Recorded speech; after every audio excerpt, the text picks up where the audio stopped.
Science being a human activity, it cannot be separated from ethics, the virtues and values. And science depends on observation, inquiry, recording the data in an orderly fashion. And thus, after analysis and discussion, using both our own experiences and the experiences by others as references, systematically arranging knowledge and then believing them. That is the pathway of science. When the same procedure is done for self inquiry and self acquaintance of total psychological movement of our mind brain system in action, that also is science.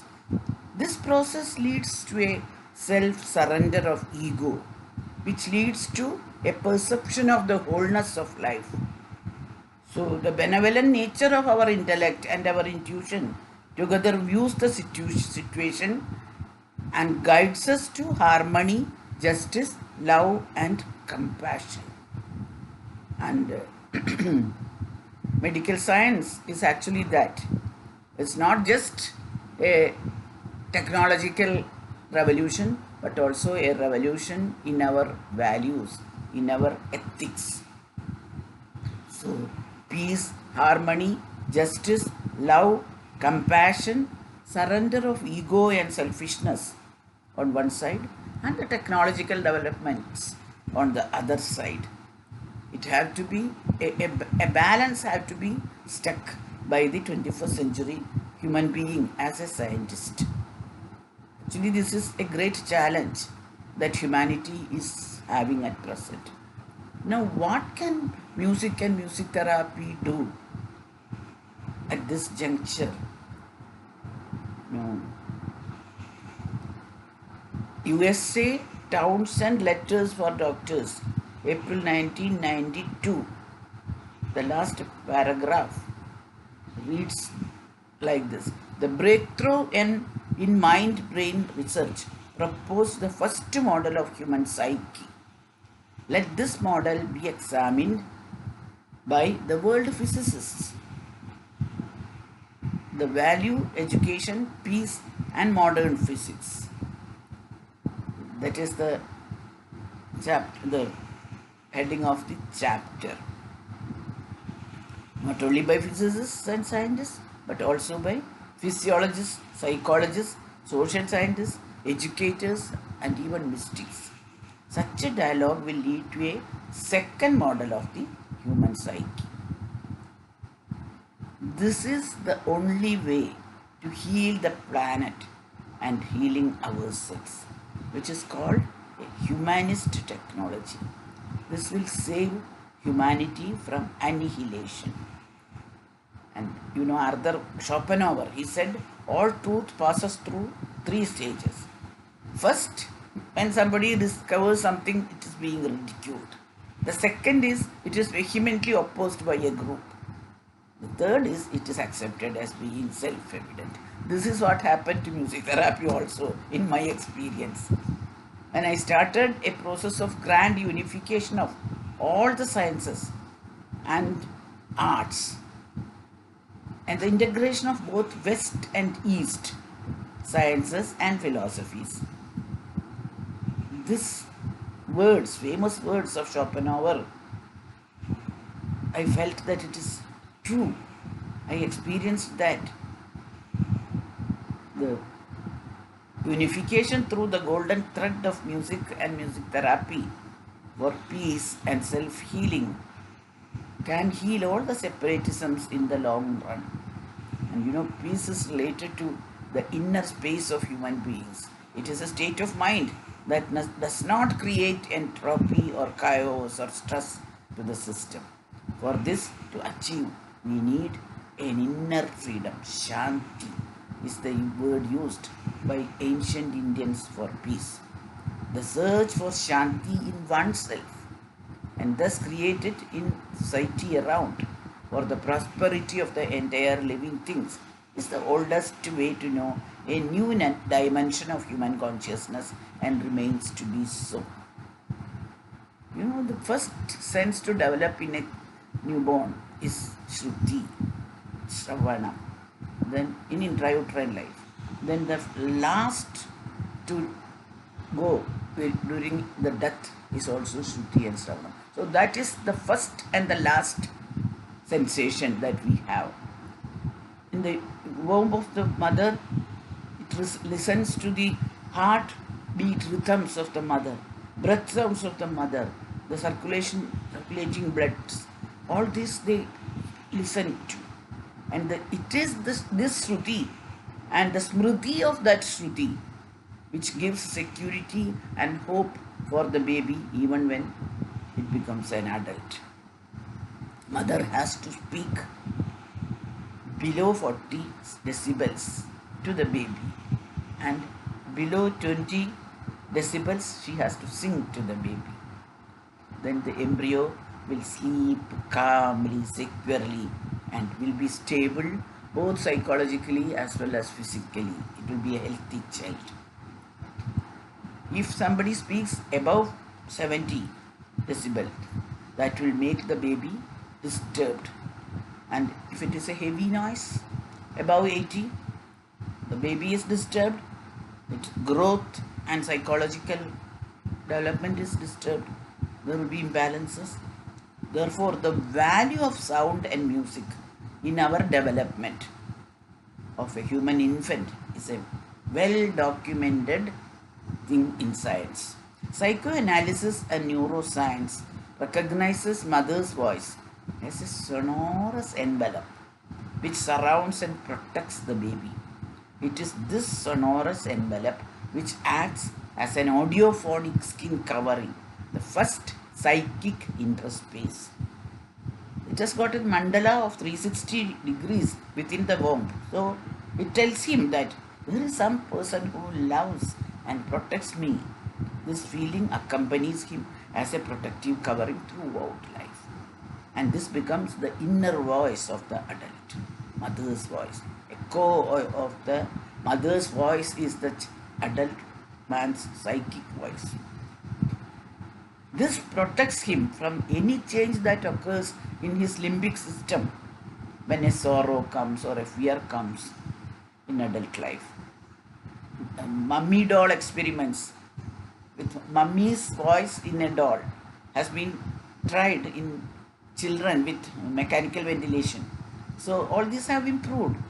There is no controversy regarding the sound as a something which gives peace to the, and also if it is higher up, the side effects also.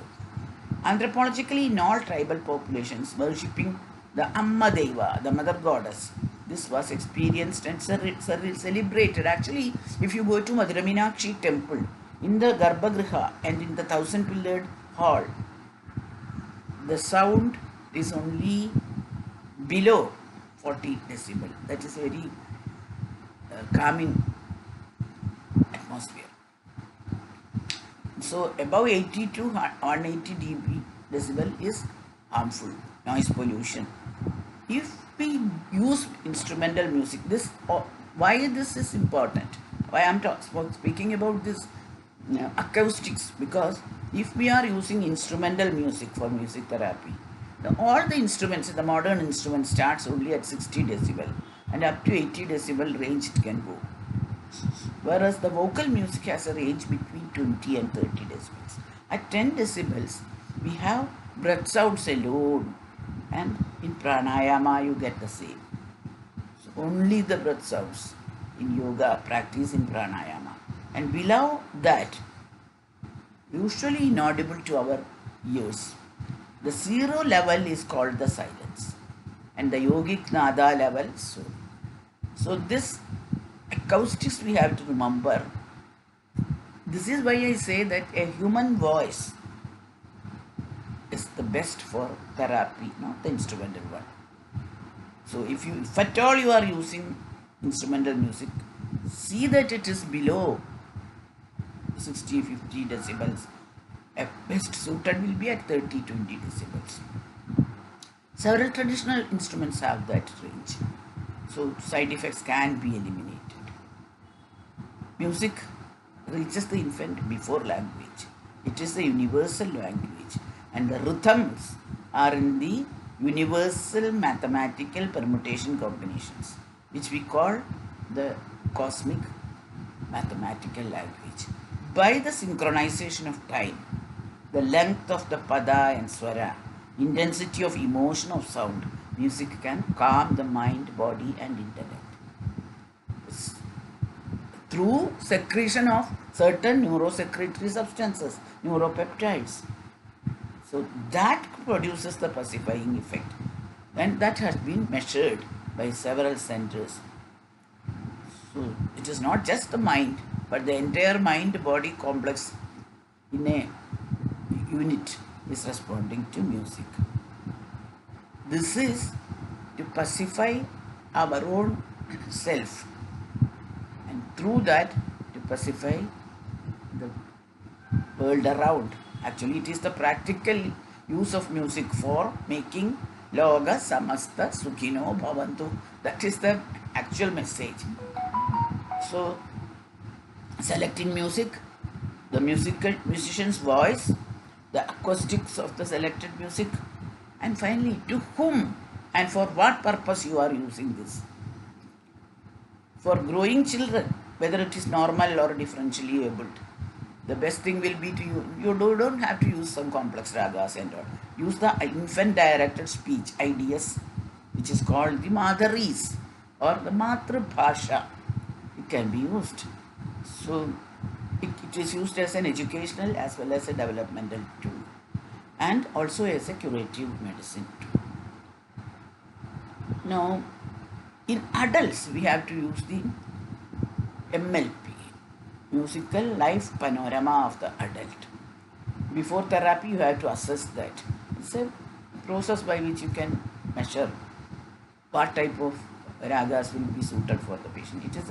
It's something which the music therapist has to do. And the singer's voice has to act as the mother's voice, which they see as God's voice itself. It is not like a transmission to a telephone receiver, as Freud conveyed. It is not like that. It is to be a soft, melodious, having the emotions of love, valsalya, motherly love, and if needed, some bhakti bhava also. This type of music will have a very positive effect on everyone's brain system. Now, if you are using this for an Alzheimer's person, an old person, there you are using it for rewinding the memory centers, no? So there are no need to use new ragas, new complicated ragas, etc.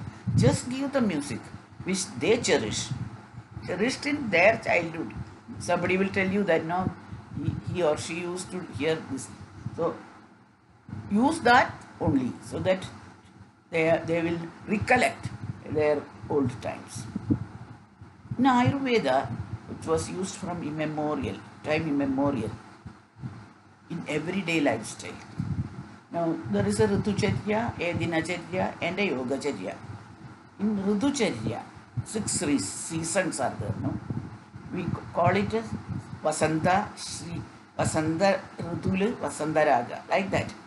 Orderly. Sri Raga, Mallari for Varsha, that rainy season, Kannada Raga, Indola Raga, and Malava. These 6 are for every 2 months, that is entire Ritu. Dinacharya is the 24-hour raga in Hindustani music. Morning ragas, evening ragas, like that, noon ragas, that.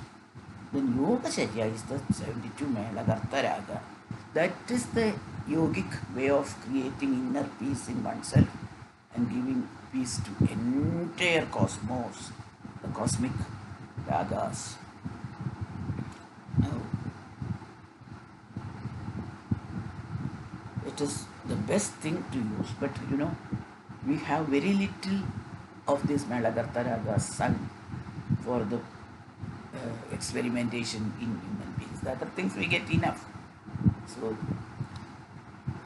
the simple technique of using it as a daily routine, a lifestyle.